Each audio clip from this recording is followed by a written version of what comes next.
বলেন বাইজিদ বোস্তামির কিতাব পড়েন, ওটা মোতালা করেন, ওটা রাত্র পার হয়ে যাবে যেদিন বাইজিদ বোস্তামি 5 লক্ষ খ্রিস্টান পাদ্রী যার হাতে মুসলমান হয়েছিল, 5 লক্ষ এক বৈঠকে। স্বপ্নে দেখা হয়েছিল, সমস্ত পাদ্রীদের মিলন মেলা ছিল। স্বপ্নে আল্লাহ দেখাইছিলেন যে বাইজিদ আজকে এদের পোশাক পরা ভিতরে ঢুকা যা, আমি কিছু করতে চাইতেছি। একবার দুইবার তিনবার স্বপ্নে দেখছেন। তারপরে ভাবছেন যে ওই পোশাক পরবো তো পরবো কি করা। তা আল্লাহ বলছে বাইজিদ পরানে হেফাজত করবো তো আমিই করব। যা পড়। ওদের পোশাক পরা ভিতরে ঢুকা গেছে। সবচেয়ে বড় পাদ্রী যখন স্টেজে বসছে তো তার চৌকি, তার চেয়ার হেলতে শুরু করছে, মুখ বন্ধ হয়ে গেছে। তো বাইজিদের সমস্ত পাদ্রীরা বলছে আপনি আমাদের পোপ, আপনি আমাদের বড়, আপনার থেকে আমরা জ্ঞান পাই, আমাদের ভিতর আলোকিত হয়, আপনি মুখ দিয়া কথা খোলেন না কেন, বলেন না কেন। তো পাদ্রী বলতেছে বলবো তো বলবো কি করে, এখানে একজন মোহাম্মদী আছে। বলবো তো বলবো কি করে, এখানে একজন মোহাম্মদী বসে আছে, যার কারণে আমার চেয়ার হেলতেছে, আমার মুখ বন্ধ হয়ে আসতেছে। সমস্ত পাদ্রীরা বলছে দেখা দেন, গর্দান উড়াইয়া দিব এক্ষণ। বলছে না, জুরুম আসছে বিদায় এটা কোনো দোষণীয় না, এই জন্য গর্দান উড়াইয়া দিবে এটা হয় না। আমি একে পরীক্ষা করব, যদি এ পাশ করে তাহলে ছেড়া দিব, আর যদি পাশ না করে তাহলে আর গর্দান উড়াইয়া দিব। 62টা প্রশ্ন করছিলেন, 62টা। কয়টা কয়টা কয়টা 62টা বলার সময় আমার কাছে নাই, একটা বললাম 62টার ভিতরে। বলছিল কুকুর ঘেউ ঘেউর ভিতরে কি বলে। 62টা যখন পুরা বলা দিছেন তো জিজ্ঞাসা করছে আমি সত্য বলছি। তো পাদ্রী বলতেছিল সাদাক্তা, তুই সত্য বলছ। বলে তুমি 62টি প্রশ্ন করছো, আমি একটার জবাব, প্রত্যেকটার জবাব দিছি, আমি তোমাকে একটা প্রশ্ন করব, জবাব দিবে? বলে পড়ো, করো প্রশ্ন। বলে আকাশ আর জান্নাতের চাবি কি? আকাশ আর জান্নাতের চাবি কি? বড় পাদ্রী চুপ হয়ে বসে গেছে। 5 লক্ষ পাদ্রী ধরছে যে 62টার জবাব দিছে, আপনি একটার জবাব দিবেন না, তো দিবেন না কেন? বলছে আমি জবাব জানি, দিলে তোমরা আমাকে মানবে না, মানবে এটা আগে বলো। বলছে অবশ্যই আপনি আমাদের বড় পোপ, যা বলবেন আজকে তাই মানবো। বলে জান্নাত আর আকাশের চাবি হইল লা ইলাহা ইল্লাল্লাহ মুহাম্মাদুর রাসূলুল্লাহ। 5 লক্ষ একবারে মুসলমান হয়েছে ওই বাইজিদ বোস্তামি রহমতুল্লাহ আলাইহির হাতে। হায় হায়, আবু হানিফার জানাজা দেখা 90,000 খ্রিস্টান মুসলমান হয়েছে। জানাজা দেখা, মুর্দা দেখা। ইমাম তাইমিয়ার জানাজা দেখা 50,000 খ্রিস্টান মুসলমান হয়েছে। আহমদ ইবনে হাম্বল রহমতুল্লাহ আলাইহি জানাজা দেখা 60,000 খ্রিস্টান মুসলমান হয়েছে। শুধু শুধু আহমদ ইবনে হাম্বল রহমতুল্লাহ আলাইহি বলেন নাই আমাদের জানাজা আমাদের সততার প্রমাণ। আমাদের সততার প্রমাণ হলো যে আমরা যে সত্য, এটার প্রমাণ হলো আমাদের জানাজা। 60,000 খ্রিস্টান মুসলমান হয়েছে মুর্দা দেখা। জিন্দা অবস্থায় কতটি হয়েছে আল্লাহ জানে। তো যেটা আমি বুঝাইতেছিলাম ওইখানে আছে কুকুর কি বলে বলো। প্রথম শুরু করছে 1 বলো যেটার 2 নাই, 2 বলো যেটার 3 নাই, 3 বলো যেটার 4 নাই, 4 বলো যেটার 5 নাই, 5 বলো যেটার 6 নাই, 6 বলো যেটার 7 নাই। এরকম 62টা প্রশ্ন করছেন। 62টা প্রশ্নের জবাব দিয়েছেন বাইজিদ বুস্তামি রহমতুল্লাহ আলাইহি। আর বাইজিদ এমনি হয় নাই।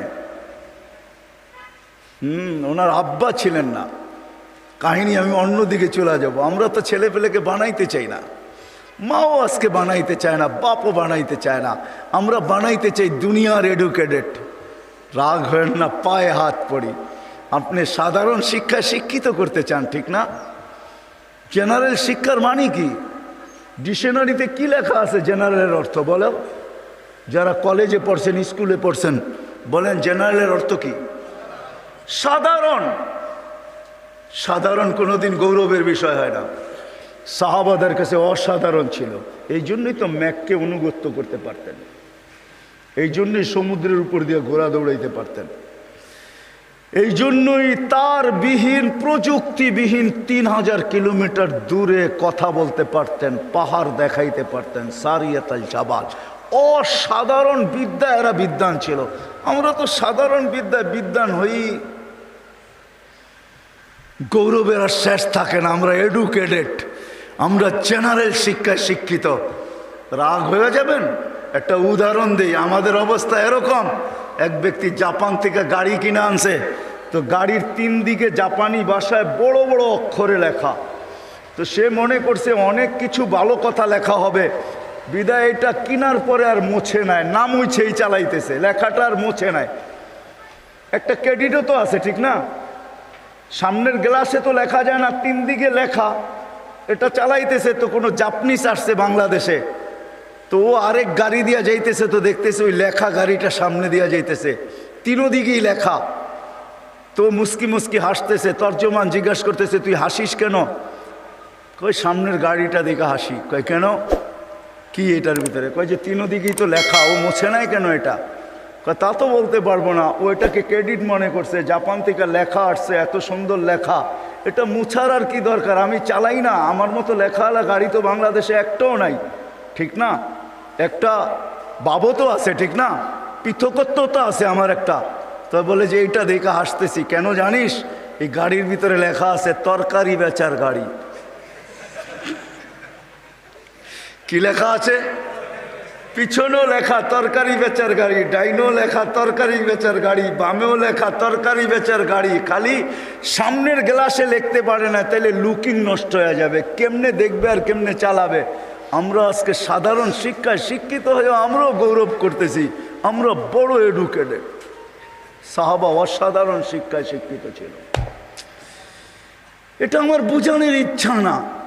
বাইজিদ বুস্তামি রহমতুল্লাহ আলাইহ মার কোরবানির কারণে উনি বাইজিদ হয়েছেন, ওই কাহিনীর দিকে নিয়ে যেতে চাই না আপনাদেরকে। আমার হাতেও সময় নাই যে আমি ওই দিকে নিয়ে যাব। উনি ছোট বয়সে বাপ মারা গেছে, মা পরের বাড়িতে কাজ করতেন। 2 দিন পরে ভাবছেন, আমি যদি এইভাবে ছেলেটাকে কোথাও না দিতে পারি তাইলে আমার ছেলেটা হারায়া যাবে। আমি তো মা পরের বাড়িতে কাজ করি। খুঁজতে খুঁজতে এক আল্লাহওয়ালার সন্ধান পাইছেন। মানুষ বলছে ওই আলেম ওইখানে আছে, আল্লাহওয়ালা ও আলেমও যদি তোমার ছেলেটাকে নেয় বা তুমি যদি দিয়ে আসতে পারো, তাইলে হয়তো তোমার ছেলে মানুষ হয়ে বাহির হবে। যা হাতে পায়ে ধরছেন, আমি বিধবা, আমার কোনো সন্তান নাই, স্বামী নাই, আমি পরের বাড়িতে কাজ করি, আমি চাই আমার ছেলেটা মানুষ হোক, আল্লাহওয়ালা হোক, দিনদার হোক, আল্লাহর এলেমওয়ালা হোক, আপনাদের মতো আলেম হোক, আপনি দয়া করে আমার ছেলেটাকে রাখেন। শাইখ রাজি হয়েছে, মা শর্ত দিছে, আপনি আমার ছেলেকে ওই দিন পর্যন্ত বাড়ি পাঠাইতে পারবেন না যতদিন পর্যন্ত আপনার মতো না বানায় দেন।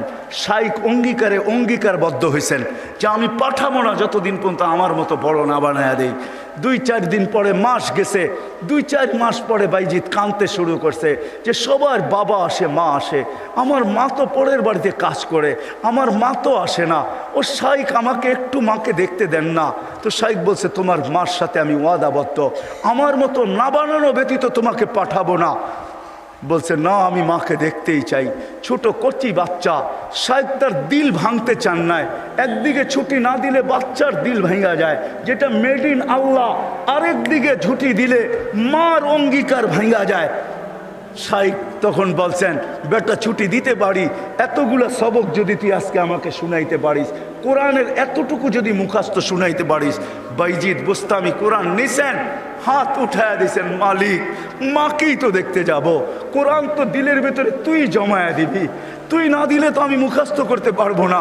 চোখের পানি, কচির ঠোঁটের পানি ছেড়া দিয়া বাইজিদ যখন হাত তুলছেন, পৃষ্ঠা উল্টাইতে ছিল কথা। কোরআন যেন